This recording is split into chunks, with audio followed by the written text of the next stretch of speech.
Hi అండి, మన ఇంటి మాటలు యూట్యూబ్ ఛానల్కి స్వాగతం అండి. ఈరోజు నేనేంటంటే వేరుశెనగ గుళ్ళు చట్నీని అయితే చేస్తున్నాను అనమాట. వేరుశెనగ గుళ్ళు చట్నీకి ఏంటంటే ముందు పచ్చిమిర్చిని వేయించుకుని కొంచెం కరివేపాకు కూడా వేసుకుంటే టేస్ట్ అయితే చాలా బాగుంటుందండి. నార్మల్గా మనమైతే ఏంటంటే కరివేపాకుని ఏరేస్తాం కదా, అలా కాకుండా చట్నీలు అయితే కరివేపాకును ప్రతి దాంట్లో కాదండి, వేరుశెనగ గుళ్ళు చట్నీలు అయితే బాగుంటుందన్నమాట. హెయిర్ ఫాల్ కూడా ఉండదు. తర్వాత ఎగిపోయిన తర్వాత పచ్చిమిర్చి కరివేపాకును అయితే ఒక ప్లేట్లోకి అయితే తీసేసుకోండి. అలా ప్లేట్లోకి తీసేసుకున్న తర్వాత అదే కళాయిలో వేరుశెనగ గుళ్ళను కూడా దోరగా ఏం చేసుకోండి. ఎప్పుడు కూడా వేడి పదార్థాలు ఏంటంటే మిక్సీ గిన్నెలోకి అయితే తీయకూడదు అనమాట.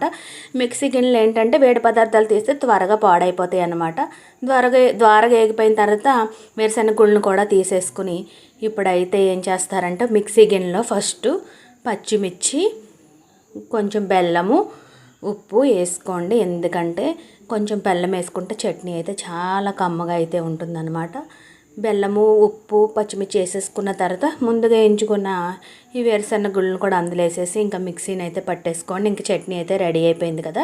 చట్నీని అయితే ఒక బౌల్లోకి తీసేసుకుని ఇంకైతే మనమైతే పోపుని వేసేసుకుందాం. పోపు కూడా ఏంటంటే ఎండుమిర్చి, కరివేపాకు, శనగపప్పు, మినపప్పు, జీలకర్ర, ఆవాలను పోపు అయితే ఇంకా చట్నీలు వేసేద్దామండి. ఇంక పోపు అయితే వేసేస్తే చట్నీ అయితే రెడీ అయిపోయింది. మన ఇంటి మాటలు యూట్యూబ్ ఛానల్ లైక్ చేయండి, షేర్ చేయండి, సబ్స్క్రైబ్ చేయండి.